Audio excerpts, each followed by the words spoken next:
Salut, bienvenue sur Mediapart et bonne année. Le procès historique du financement libyen de Nicolas Sarkozy s'est ouvert lundi 6 janvier et à cette occasion, Mediapart, qui a révélé cette affaire en 2011, a produit un film pour tout vous expliquer. Ce film, il s'appelle « Personne n'y comprend rien » et allusion ironique à une phrase de Nicolas Sarkozy qui, pendant plus d'une décennie, au fur et à mesure de nos révélations, a nié et crié à la calomnie et à la machination. Ce film, il sort en salle ce mercredi 8 janvier partout en France. Dans cette émission, bien sûr, on va donner toutes les infos pour trouver une salle près de chez vous. Fabrice Arfi et Karl Lasquet, qui l'ont écrit, sont sur notre plateau avec le réalisateur du film, Yannick Kergoat. C'est à l'air libre, l'émission d'actualité de Mediapart.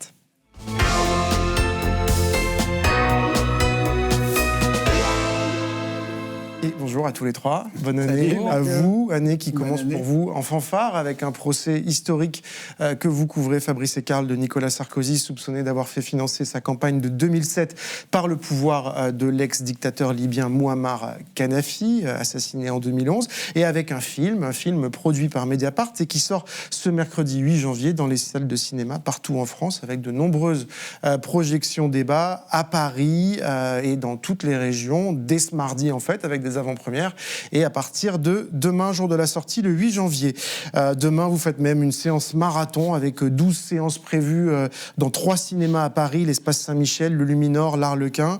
Il y a des dizaines de séances déjà prévues partout en France, à Lyon, Marseille, Grenoble, Perpignan, Caen, Metz, Dinard. Vous pouvez regarder sur Mediapart, il y a une page sur laquelle vous pouvez aller pour regarder toutes les projections, ville par ville, en détail. Il y en a forcément une pas très loin de chez vous. Ce film, il est réalisé par vous, Yannick Kergoat, et il s'agit d'une adaptation sur les écrans des plus de 160 articles que vous avez écrits, Fabrice et Karl, sur cette affaire sur Mediapart depuis 2011. On regarde la bande-annonce.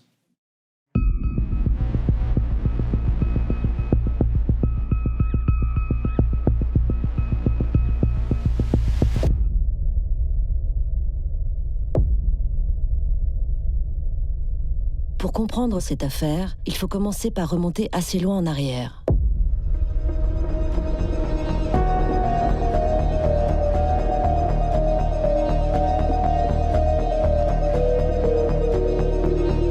On va comprendre que de l'argent a été mis sur la table. Mais d'où venait cet argent ? Aujourd'hui encore, la justice s'interroge. Où sont les documents bancaires ? Où sont les virements ? Il n'y a pas un document, pas une photo, pas un compte, pas une preuve. Il n'y a que la haine, la boue, la médiocrité, la malveillance et la calomnie. Qui peut croire à une fable pareille ? Qui peut croire à une fable pareille, dit Nicolas Sarkozy. Yannick Kergoat, vous réalisez des documentaires. Ici, à Mediapart, nous en faisons aussi, mais nous faisons plus souvent des enquêtes écrites. Pourquoi cette affaire était particulièrement adaptée pour être racontée au plus grand public dans un film qui est diffusé dans les salles ? Alors, je ne sais pas si elle est particulièrement adaptée. C'est un sujet complexe. Ouais. Au contraire, j'ai presque envie de dire, c'est pas très adapté à faire un film documentaire, parce que c'est quand même assez difficile de la résumer. Mais c'était important d'en faire un film en salle. Peut-être pour 2 raisons. D'abord, la première raison, vous la citez, elle est dans le titre. Personne n'y comprend rien, quoi. Donc on a pris, c'est une déclaration de Nicolas Sarkozy, dont l'entièreté, c'est les Français seraient bien en peine de résumer ce qu'on me reproche. Personne n'y comprend rien, et qui peut-être résume aussi assez bien ce qu'a été peut-être l'opinion, enfin la façon dont majoritairement, médiatiquement, l'affaire a été traitée pendant ces années. Donc une opinion publique certainement pas assez informés, en tout cas pas les lecteurs de Mediapart, mais plus largement autour. Et donc, un procès qui s'ouvre hier, qui s'est ouvert hier et qui va durer près de 4 mois.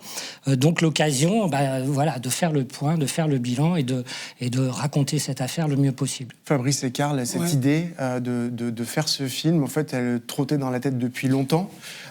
Pourquoi c'était important de faire ça ? En fait, tu l'as dit, 160 articles qui sont écrits au fil de l'eau, au fil de notre enquête, au fil de nos découvertes, et donc qui ne sont pas cohérents d'une certaine manière quand on les met bout à bout, puisqu'on découvre une chose qui a un lien avec telle date, on en découvre une autre qui a un lien avec une autre date. Donc l'accumulation de cette masse-là peut perturber la compréhension. Donc il y avait une nécessité au moment de l'ouverture d'un procès historique. C'est jamais arrivé dans l'histoire de France qu'un ancien président, 3 anciens ministres soient accusés d'avoir été corrompus par une dictature.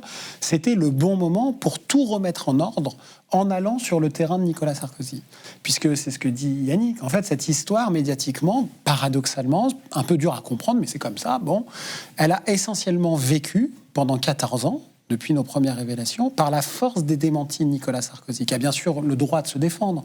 Mais il est quand même allé 30 minutes, quasiment 30 minutes aux 20h de TF1 après une mise en examen, 45 minutes sur BFM après une autre mise en examen, c'était pour association de malfaiteurs en 2020. Il fait ce qu'il veut. Mais je ne crois pas que ces deux chaînes aient consacré 27 minutes là ou 45 minutes ici pour expliquer les faits. Donc en fait, la défense de Nicolas Sarkozy a pu être déroulé sur le tapis de l'ignorance du grand public, sur la simple compréhension de cette histoire. C'est pourquoi on s'est mis avec Karl, avec Michael Ashdenberg pour écrire le film en compagnie de Yannick qui l'a réalisé, pour d'une certaine manière, pardon de l'expression, mais remettre l'église au milieu du village, lui dire en fait, il y a des faits, il y a des témoignages, il y a des documents, beaucoup de documents. Il y a une cohérence, il y a un début, un milieu, une fin. On va vous la raconter pour qu'au moment où tout le monde va parler, y compris dans le monde entier, il y a 270 journalistes accrédités au procès Sarkozy-Kadhafi, dont 40% de la presse étrangère. Que le plus grand public ait toutes les clés pour comprendre, mais ce film n'est pas un procès. C'est pas le procès de Nicolas Sarkozy. Nous, on n'est pas là pour dire il doit être condamné. Mais on va vous expliquer ce qu'il y a dans cette affaire. Karl, c'est vrai que Nicolas Sarkozy, on voit à l'audience qu'il n'est pas seul. C'est-à-dire qu'il y a tout un réseau, il y a une famille presque, il y a 3 autres ministres, il y a des intermédiaires dont il est proche, etc. Donc c'est tout un clan en fait qui est à l'audience, et c'est un clan qui s'est défendu en fait. C'est vrai que c'est un clan qui s'est défendu depuis 2011, depuis qu'on un rouleau compresseur en fait de communication. Espèce de rouleau compresseur de communication qui finalement a essayé de marteler l'idée qu'il n'y avait rien, et qui continue d'ailleurs à marteler l'idée qu'il n'y avait rien.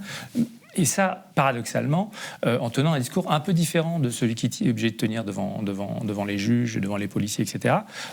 Parce qu'il reconnaît des choses, en fait, même Sarkozy, devant les juges et les policiers. Il reconnaît que certains éléments du dossier de ses rencontres avec Kadhafi, il reconnaît, il considère que peut-être que ses proches ont fauté, etc. Mais ça, c'est dans la sphère judiciaire, dans le secret du cabinet des juges d'instruction. À l'extérieur, il n'y a rien circulé, il n'y a rien à voir, mais la réalité est différente. Nicolas Sarkozy lui-même a dit, si c'était une série, on dirait que le scénario est invraisemblable, ce qui est intéressant, justement, une façon de déréaliser comme ça les choses. Prenons-le au mot quand même pour faire comprendre à celles ou ceux qui se demandent si ce film va les aider à comprendre vraiment cette affaire. Fabrice, si c'était une série, quel en serait le synopsis? Parce qu'en fait, quand on regarde le film, on se dit que c'est assez simple, en fait, cette histoire. Mais d'ailleurs, en plus, c'est notre métier de rendre accessible au plus grand nombre ce qui apparaît complexe. L'histoire, elle est assez simple. En fait, la justice, aujourd'hui, des policiers spécialisés, des procureurs, du parquet national financier, des juges d'instruction, qui ont rendu, au terme de 10 ans d'instruction judiciaire, un rapport de synthèse extrêmement corpulent, solidement charpenté, de 557 pages, disent qu'il y a eu, entre 2005 et 2007, un pacte de corruption présumé qui s'est noué entre le cabinet de Nicolas Sarkozy, ministre de l'Intérieur, et la dictature libyenne de Mouammar Kadhafi dans la perspective de l'élection présidentielle de 2007. La justice dit, est-ce qu'il y a eu des sollicitations pour la campagne présidentielle? La réponse est oui, d'après l'accusation. Est-ce qu'il y a eu des rencontres secrètes, y compris avec des hommes recherchés par la France, notamment un terroriste d'État, Abdallah Senoussi, un dignitaire libyen qui a été condamné à la perpétuité à France pour un attentat contre l'avion de ligne DC-10 UTA qui a fait quand même 170 morts, et que les plus proches collaborateurs de Nicolas Sarkozy ont rencontré secrètement à Tripoli. C'est Claude Guéant et Brice Hortefeux, juste avant un virement d'ailleurs, qui va être envoyé sur un compte offshore d'un proche de Sarkozy aux Bahamas, qui écrira sur une note de calendrier juste avant de recevoir les fonds NS Campagne. NS Campagne, lui, il dira que NS, ça n'a rien à voir avec Nicolas Sarkozy et que Campagne, ça n'a rien à voir avec la campagne présidentielle. À cette question-là, les juges répondent oui. Est-ce qu'il y a eu des contreparties? Parce qu'un pacte de corruption, c'est la rencontre d'intérêts convergents. Est-ce que la France a consenti des faveurs pour le régime Kadhafi contre des formes de rationalité étatique? À cela aussi, les juges répondent oui. On a tenté de faire sauter le mandat d'arrêt du terroriste Abdallah Senussi. On a voulu vendre du nucléaire contre l'avis d'Areva, la société de nucléaire, au tyran Muammar Kadhafi. On l'a notabilisé sur la scène internationale, lui, le parrain du terrorisme, comme personne ne l'a jamais fait, et pour une raison simple, c'est que la France, c'est le pays de la Déclaration des droits de l'homme. Donc, comme on a déroulé le tapis rouge à Kadhafi en décembre 2007, c'était une occasion unique de notabilisation pour Kadhafi. À ça aussi, les juges répondent oui. C'est ça qui est un pacte de corruption. Ça va peut-être surprendre ce que je vais dire, mais que l'argent qui a été versé ait été retrouvé dans les comptes de campagne est indifférent en droit au pacte de corruption que je décris. Mais par ailleurs, l'enquête a trouvé dans la campagne de Nicolas Sarkozy quantité d'argent en grosses coupures d'origine douteuse sur laquelle le trésorier de campagne a eu du mal à s'expliquer, puisque Éric Woerth avait dit que les grosses coupures qu'on avait retrouvées avaient été envoyées anonymement par la poste par des militants. Voilà. Karl, tu voulais rajouter quelque chose? Ouais, je pense qu'il faut considérer aussi que... quel est le régime de Kadhafi au moment où Sarkozy y va? Qu'est-ce que c'est? C'est un régime qui a été condamné à Paris et aux Pays-Bas pour des actions terroristes, donc en 99 et en 2000. Les actions terroristes, ils ont fait sauter des avions. Ils ont fait sauter le DC-18 en 89. Un an plus tôt, au-dessus de Lockerbie, un Boeing de la Paname. Et donc, ça ouvre une séquence pour l'État libyen qui est finalement catastrophique parce que les enquêtes démontre la culpabilité d'Abdallah Senussi, de Muammar Kadhafi dans ces campagnes d'attentats. Et quand Sarkozy se rend en Libye, c'est assez peu de temps après cette séquence-là. C'est-à-dire que ça reste un État voyou, dirigé par... dont l'appareil policier est dirigé donc, par Abdallah Senussi, qui est aussi qui veut à tout prix une respectabilité internationale. Qui a coordonné le terrorisme pendant 15 ans là-bas. Donc c'est ça qu'il faut comprendre. Il y va 6 mois, un an à peu près après Chirac, mais Chirac est allé avec un avion rempli d'hommes d'affaires. Lui, il y va.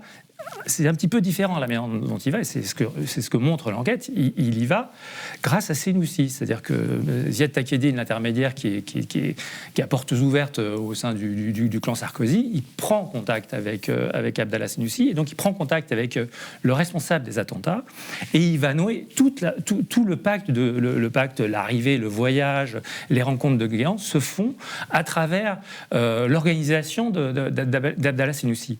C'est pour ça que tout est conditionné en fait par cette démarche pacte de corruption initiale, avec un terroriste et les plus proches de Nicolas Sarkozy. Avec un groupe qui a coordonné le terrorisme. Yannick, il y avait, tu l'as dit, un grand défi, c'est-à-dire c'est gérer une masse d'informations, de personnages, d'enquêtes, de biographies. Ça part dans tous les sens, Fabrice le dit. Comment vous avez procédé? Parce qu'on se dit, là, ça peut être vertigineux, on peut s'y perdre quand même. Alors déjà, pour moi, paradoxalement, c'était beaucoup plus simple. Ouais. Pourquoi? Je vais expliquer, parce que c'est vrai que je suis réalisateur.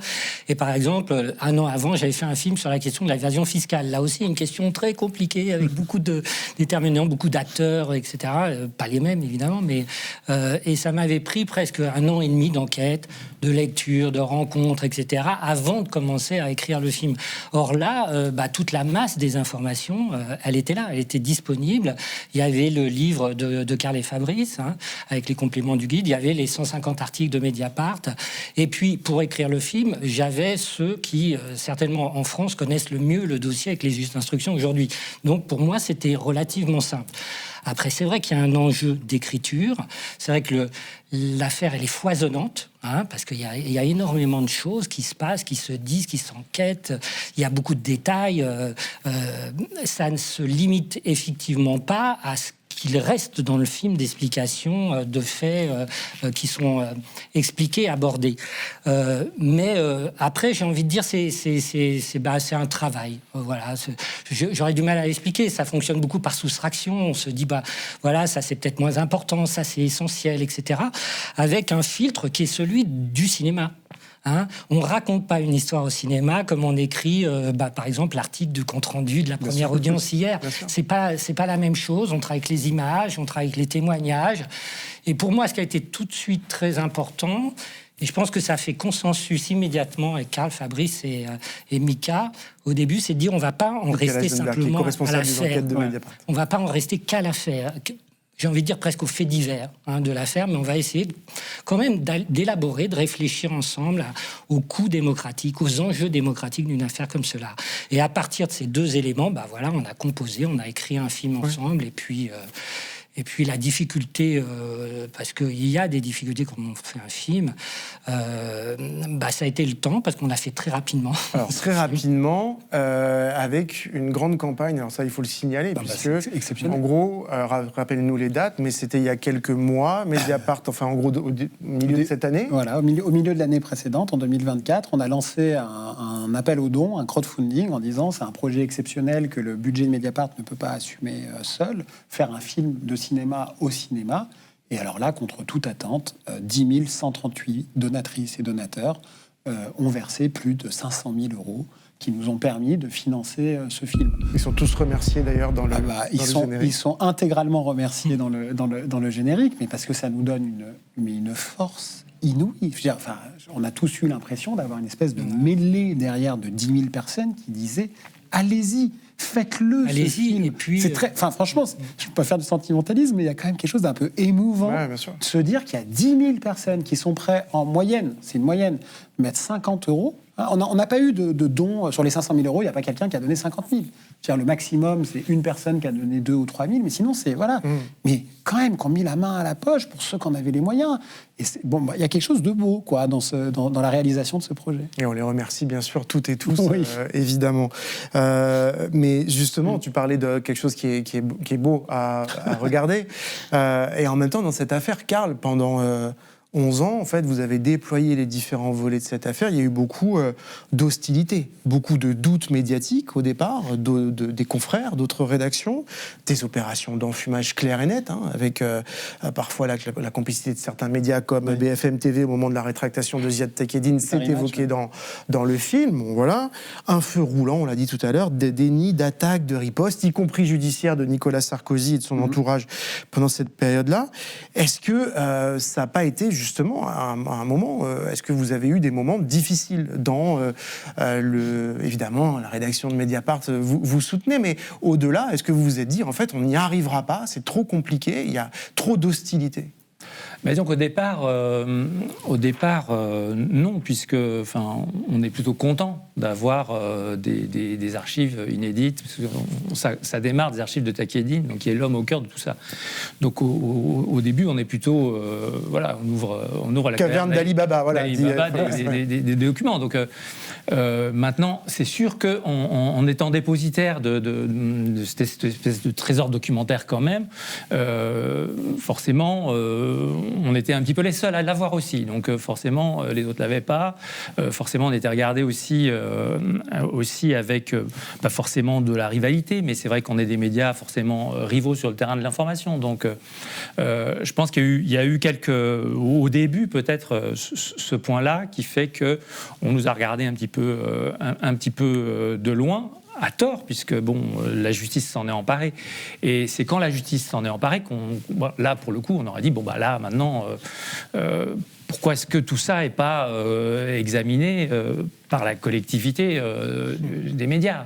Et c'est vrai que ça n'a pas été le cas. Ça n'a pas été le cas peut-être, effectivement, parce qu'il y avait cette contre-offensive un peu permanente des médias, du groupe Lagardère, des médias amis de Nicolas Sarkozy. Maintenant, les choses ont un petit peu évolué, mais toujours difficilement. C'est-à-dire que on voit même sur le champ, il y a quand même eu des sujets sur cache d'investigation. Enfin, faut reconnaître qu'il y a des journalistes qui ont fait, d'autres journalistes qui ont fait le travail en même temps. Mais c'est vrai que ça n'a rien de comparable avec ce qui a pu être le cas d'autres affaires qui étaient pourtant moins importantes, des affaires d'État, je sais pas, comme l'affaire Elf qui a défrayé la chronique dans les années 90, ou même les affaires Pasqua au début début des années 2000, toute la presse était sur le pont et remplissait des pages et des pages. Comment on l'explique ça?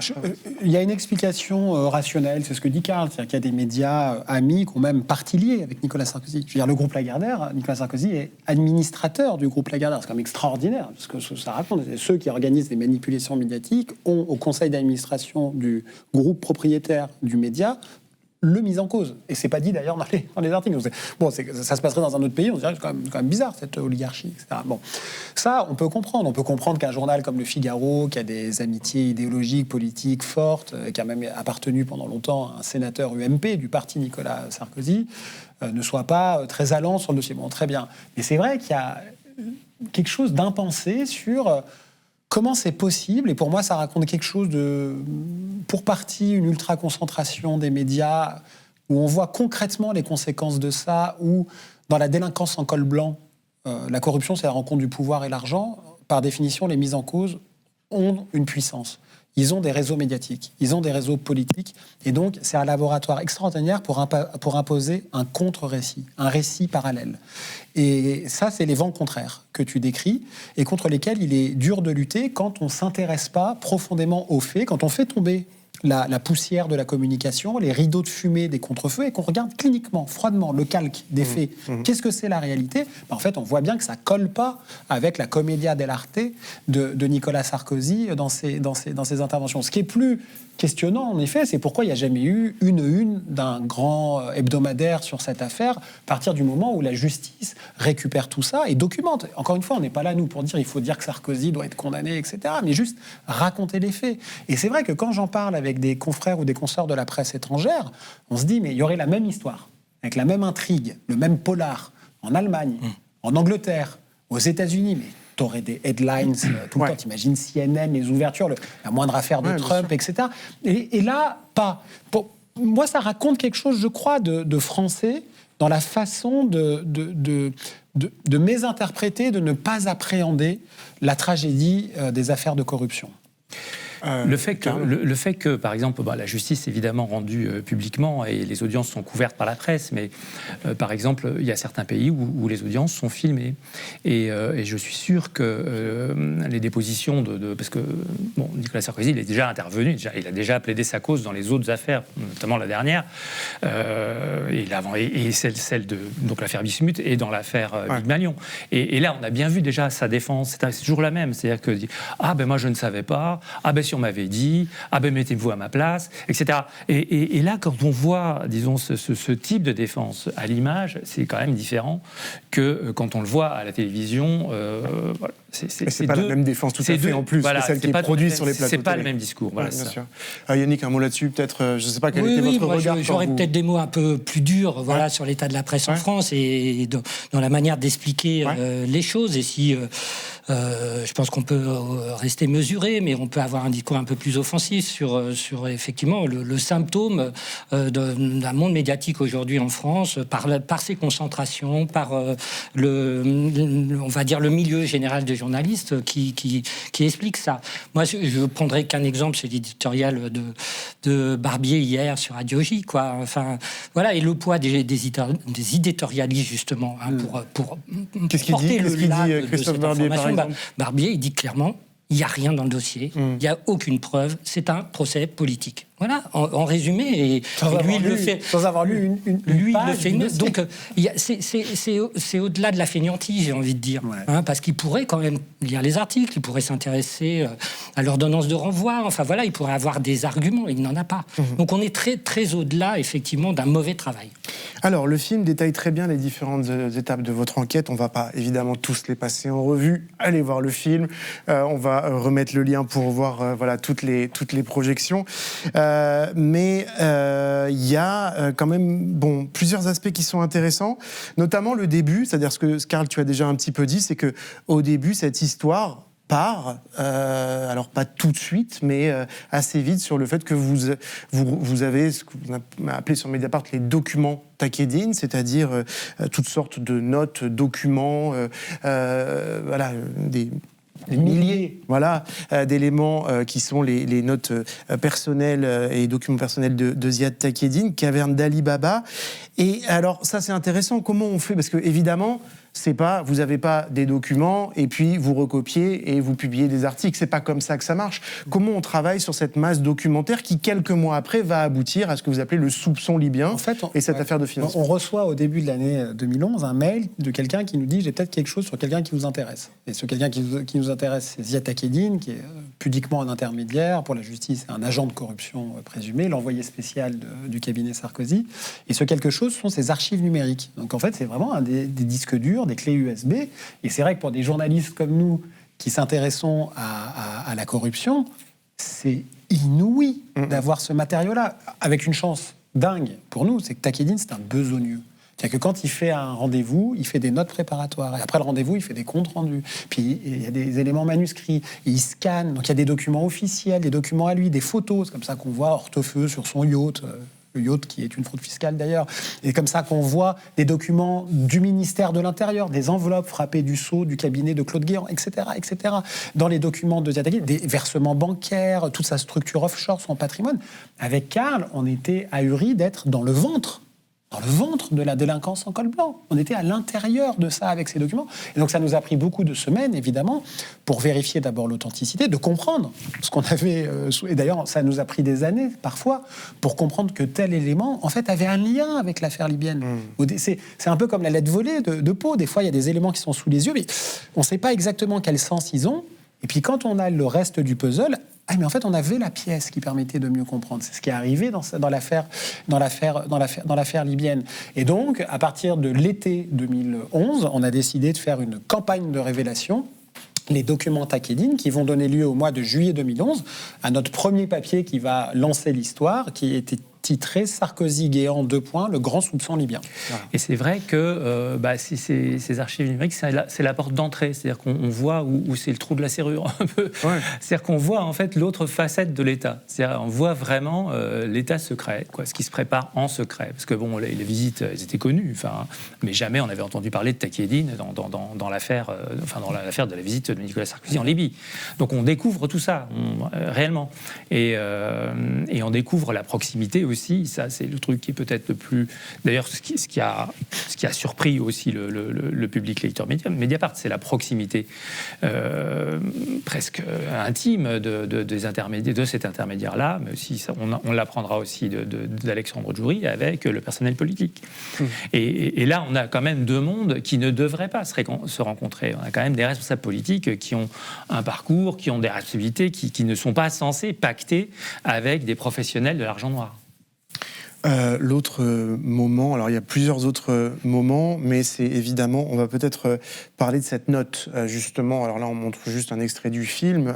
2012, vous publiez entre les deux tours de l'élection présidentielle, vous assumez de l'avoir fait, évidemment, au moment du choix démocratique, une note officielle libyenne faisant état d'un financement de la campagne de 2007 de Nicolas Sarkozy par la Libye.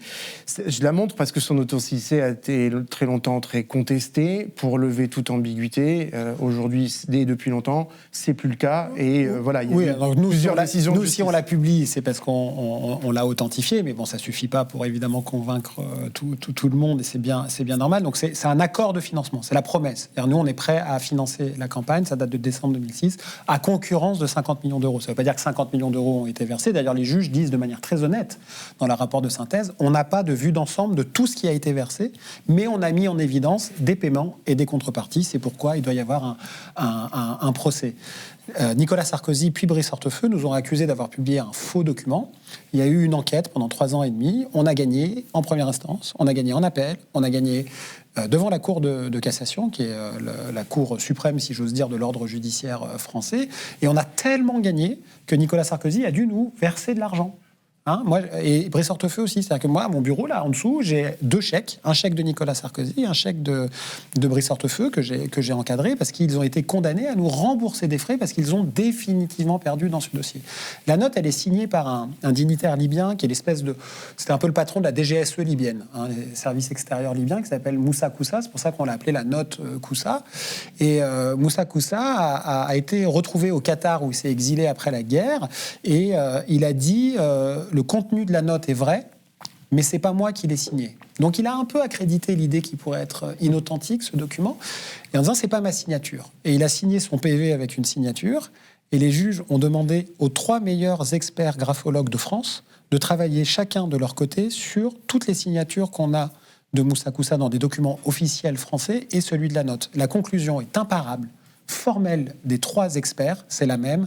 Le document est de la signature et de la main de Moussa Koussa. Quant au destinataire de cette note, qui est le directeur de cabinet de Mouammar Kadhafi, qui s'appelle Béchir Saleh, qui est l'un des prévenus du procès libyen, la note est tellement fausse que sa publication a permis de découvrir que, alors qu'il était visé par une notice rouge d'Interpol, par un mandat d'arrêt émis par les autorités libyennes que nous avons mis en place, nous, la France, après la guerre, qu'en réalité, cet homme était protégé par la France, qu'il avait un titre de séjour grâce aux équipes de Nicolas Sarkozy, et que plutôt que de le faire arrêter et le livrer à la police, la publication de ce document a provoqué l'exfiltration de Béchir Saleh, qu'on a soustrait à notre propre justice. Et qui a organisé cette exfiltration dans une scène digne d'un polar ? Bernard Squarcini, le chef des services secrets intérieurs de Nicolas Sarkozy, un sarkozyste de choc, et l'intermédiaire Alexandre Djouri. Bon, pour un faux document, c'est vrai qu'il a eu quand même beaucoup de vraies conséquences. Beaucoup de vraies conséquences. On va montrer un extrait du film. C'est le moment où, dans le film, finalement, se noue ce pacte faustien, comme tu le dis, Fabrice, à ce moment-là dans le film. C'est très précis. Le bras droit de Nicolas Sarkozy, qui est alors ministre de l'Intérieur, 2 ans après seulement, il sera élu président de la République. Le bras droit de Nicolas Sarkozy, qui s'appelle Claude Guéant, se rend en Libye pour rencontrer donc Abdallah Sinoussi, une visite très secrète qui en précède une autre. Guéant est averti qu'il faut absolument garder le secret sur cette visite. Et par ailleurs, il est dit, voilà, on sera plus à l'aise pour évoquer l'autre sujet. Et il y a fort à penser que l'autre sujet, c'est effectivement la question du financement de la campagne de Sarkozy. Claude Guéant, directeur de cabinet du ministre de l'Intérieur, donc de la police française et des services de renseignement intérieur français, rencontre secrètement à Tripoli, fin septembre 2005, Abdallah Sinoussi, le terroriste. Il le rencontre secrètement parce qu'il le rencontre dans le dos de la diplomatie française. L'ambassadeur et les diplomates français à Tripoli ne le savent pas. Il le rencontre sans garde du corps. Mais en revanche, il le rencontre avec un homme, Ziad Takieddine, qui fait office de traducteur entre Abdallah Sinoussi et Claude Guéant. Une semaine après cette visite préparatoire de son directeur de cabinet, Nicolas Sarkozy se rend à son tour à Tripoli. C'est un voyage éclair, d'une journée. Merci de me recevoir malgré le ramadan.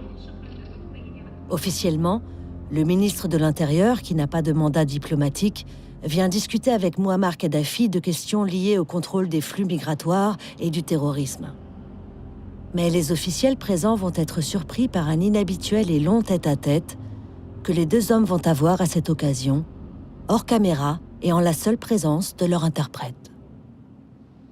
En réalité, ça a été le début d'une sorte de pacte faustien qui va se nouer entre Nicolas Sarkozy et Mouammar Kadhafi.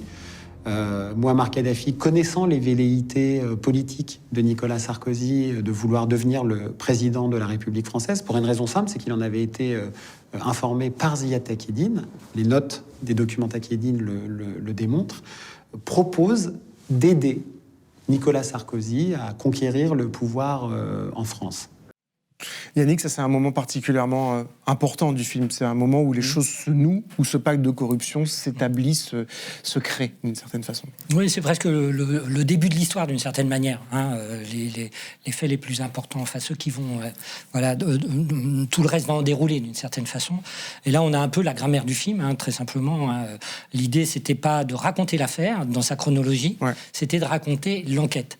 C'était pas non plus de faire les coulisses du journalisme, mais c'était d'utiliser le moteur narratif et humain de l'enquête pour progressivement rassembler les pièces du puzzle, en tout cas les principales pièces du puzzle qui permettent à la fin au spectateur d'avoir une idée complète.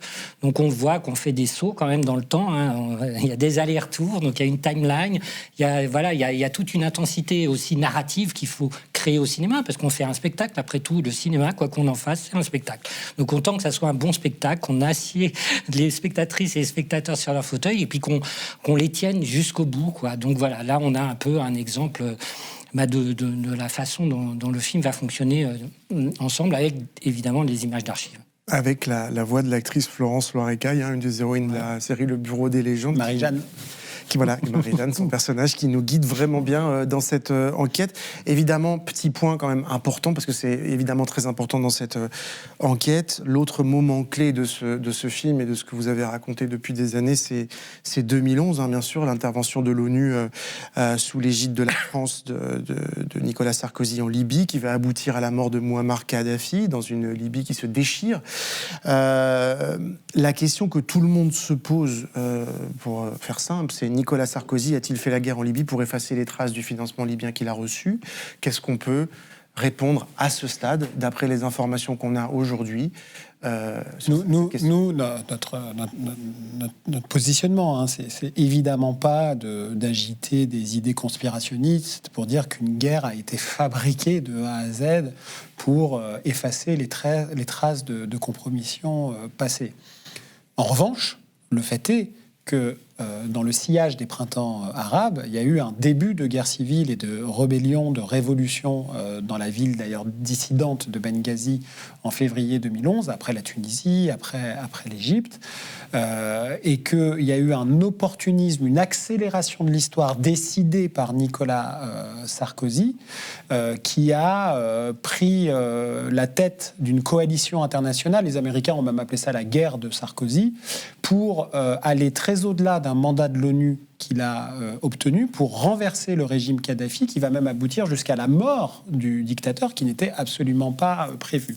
Il y a eu une enquête parlementaire qui a été faite en Angleterre, qui était d'ailleurs dirigée par un conservateur du même parti que David Cameron, qui était un soutien de Nicolas Sarkozy dans la guerre, et qui a conclu que la guerre avait été déclenchée sur la foi d'informations, je cite, erronées. C'est-à-dire qu'il y a eu des fausses informations, on a aggravé la situation pour déclencher la guerre. C'est vrai que quand des rebelles prennent possession des bâtiments d'une dictature qui s'effondre, on vient de le voir en Syrie avec Bachar el-Assad, qu'est-ce qu'on découvre ? Des archives. Tu le sais, puisque tu as écrit un livre avec Lénaïque Bredou sur le printemps arabe tunisien, Tunis Connection. C'est ce qui s'est passé. Les révolutionnaires, les dissidents ont mis la main sur des archives. Est-ce qu'il y avait une velléité de Nicolas Sarkozy d'empêcher que certaines archives sortent au grand jour ? C'est une question qui est toujours posée. Et le grand problème, c'est que la démocratie française, et notamment le Parlement, ne se la pose pas. Ouais. Nous n'avons pas de commission d'enquête comme en Angleterre pour comprendre ce qui s'est passé. Pendant la guerre, il y a des questions qui, elles aussi, restent sans réponse sur certaines opérations militaires. Par exemple, le bombardement de la maison d'Abdallah Senoussi, là où quelques années plus tôt, il avait rencontré secrètement Brice Hortefeux avec Ziad Takieddine. Maison, en effet, c'est pas forcément stratégique. Voilà, moi je sais. Est-ce qu'une maison, en absence d'Abdallah Senoussi, il y aura un mort civil dans ce bombardement, à côté d'une école, c'est une cible militaire. Bon. Karl, là, il y a le procès. Qu'est-ce qu'on peut dire de ce procès ? D'abord, à quoi peut être condamné Nicolas Sarkozy ? Qu'est-ce qu'il risque ? Que risquent globalement ceux qui sont autour de lui, qui sont quand même assez nombreux, sa garde rapprochée, en tout cas son ancienne garde rapprochée, puisque maintenant il y a eu des divisions et il y a chacun qui s'accuse mutuellement finalement l'un et l'autre. Et voilà, pour nous dresser un portrait un peu de là où en est aujourd'hui Nicolas Sarkozy judiciairement dans cette affaire et dans les autres, puisqu'il y a un certain nombre d'affaires, soit déjà jugées, soit encore en cours. Oui, alors, ce qui est très spécifique quand même, donc, c'est qu'on l'a déjà dit, mais c'est que il est condamné déjà en appel dans l'affaire Big Malion, que là, sa condamnation est définitive pour corruption dans l'affaire Bismuth. Donc effectivement, on sait qu'il se rendra peut-être bientôt chez le juge d'application des peines pour son bracelet électronique pour purger les 1 an de prison ferme qu'il a condamné. Donc le contexte judiciaire est quand même extrêmement lourd pour lui. Là, ce qui est spécifique quand même, c'est pour ça qu'il y a un bras de fer sur la question. Il y a eu un bras de fer sur la question hier à l'audience. C'est quand même l'ancien président. Il est mis en cause et donc le bras de fer consiste à dire mais il est ancien président donc le tribunal n'est pas le bon. Il faut qu'il aille dans la Cour de justice de la République. Cour de justice. Et qu'il a une immunité présidentielle. La réalité est tout autre puisque les juges ont considéré et puis il y a toute une collectivité de magistrats qui ont déjà examiné tous ces recours, etc. Donc tout ça a déjà été mis sur la table, donc tout ça va être balayé. Mais quand même, ça met quand même l'accent sur le fait que, oui, c'est quand même un ancien président, c'est quand même trois ministres, c'est quand même des intermédiaires, c'est quand même, voilà, et une nuée d'intermédiaires, etc. Donc on a cette particularité, c'est que toutes ces personnes sont poursuivies pour association de malfaiteurs. Et ça, c'est quand même... corruption, avec évidemment la corruption, recel de détournement de fonds publics. Donc ça, c'est la spécificité de cette enquête. C'est-à-dire que les juges ont estimé qu'il était effectivement possible de démontrer qu'une association de malfaiteurs s'était constituée pour détourner des fonds publics libyens et pour être... après les receleurs de cette corruption. Donc ça, c'est vraiment une spécificité du procès. Il risque quoi ? Il risque 10 ans de prison et 375 000 euros d'amende.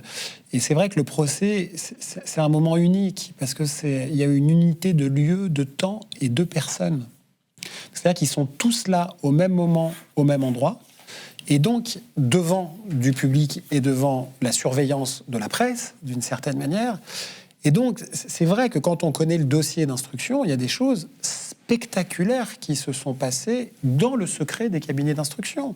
Karl l'a déjà un peu dit tout à l'heure, mais enfin, il y a tellement rien dans ce dossier que Nicolas Sarkozy, en interrogatoire en octobre 2020, juste avant d'être mis en examen pour association de malfaiteurs, quand il est confronté aux éléments concrets, cliniques, froids de la procédure, il fait quelque chose d'incroyable. Il lâche ses deux plus dévoués lieutenants. Mais quand je dis il lâche, il jette sous le bus Brice Hortefeux et Claude Guéant, en disant « je n'avais pas d'éléments pour connaître la réalité de leur vie », en disant qu'ils ont commis des fautes, des erreurs, en disant aux juges « ce qu'ils ont fait, vous me demandez si ça me choque ?» Oui, ça me choque. Bon. Donc ça, c'est pas rien pour un ancien président d'avoir fait ça. Est-ce qu'il va répéter ça à l'audience avec Claude Guéant ici et Brice Hortefeux là? Parce que c'est vraiment comme ça que ça s'organise. Ah bah alors là, c'est impressionnant. En fait, l'ancien président et les trois anciens ministres, Claude Guéant, Brice Hortefeux et Éric Woerth, sont assis côte à côte sur 4 strapontins. Donc on a des décennies, peut-être même plus d'un siècle de pouvoir et de mandats cumulés, assis sur 4 strapontins qui doivent répondre à l'accusation d'avoir été au cœur d'un pacte de corruption avec une dictature. C'est quand même une scène un peu inouïe à laquelle nous avons assisté hier au tribunal. Mais là, les parties civiles, parce qu'il y a quand même les 3 principales associations anticorruption, Sherpa, Anticor et Transparency International, qui se sont constituées parties civiles. Les victimes de l'attentat du DC-10 UTA sont parties civiles. Le parquet national financier... En fait, ils vont pouvoir dire à Nicolas Sarkozy, mais enfin, vous avez dit ça sur Claude Guéant, vous avez dit ça sur Brice Hortefeux, vous pouvez nous préciser. Donc, ça va être... En fait, là, dans un procès, il y a un effet c'est ce que dit Karl, de révélation publique de ce que nous, on sait dans le dossier. Et donc là, ça va être extrêmement intéressant. Ça ne veut pas dire qu'il y aura forcément des condamnations. Encore une fois, nous, on n'est pas là pour ça. Mais le procès, il y a fort à parier qu'il y aura des événements assez inédits qui vont s'y produire. Ce qu'il faut un peu surveiller aussi, c'est est-ce que son statut politique va changer. Ça c'est aussi une question, je trouve que c'est aussi un enjeu démocratique. Est-ce qu'un ancien président avec un bracelet électronique, il va encore inaugurer Notre-Dame, ou il va encore être à la descente de l'avion des chefs d'État, voire représenter parfois Emmanuel Macron dans certains pays étrangers. Est-ce qu'il va garder les moyens de l'État pour assurer un cabinet qui, par ailleurs, le cabinet est présent à l'audience. Il y a un certain nombre d'enjeux qui ne sont pas pris en compte, je trouve, par la collectivité politique, entre guillemets, du pays. Eh bien, alors, ce procès... oui, Yannick, un dernier mot. Non, je disais, moi, je n'ai pas l'expérience qu'ils ont des prétoires et voilà, de ce type de procès, mais j'étais surpris, moi, hier, d'entendre Christophe Ingrin, donc l'un des défenseurs de Nicolas Sarkozy, commencer par plaider en disant à nouveau il n'y a rien dans ce dossier, c'est un procès politique, c'est une machination des juges. Je me dis quand même, il démarre vraiment au bout du stade. Il va falloir que l'instruction les ramène un peu au centre du terrain. Avec des effets de réalité ils ont vraiment, de ce procès. On a le sentiment qu'il démarre vraiment du bout du stade.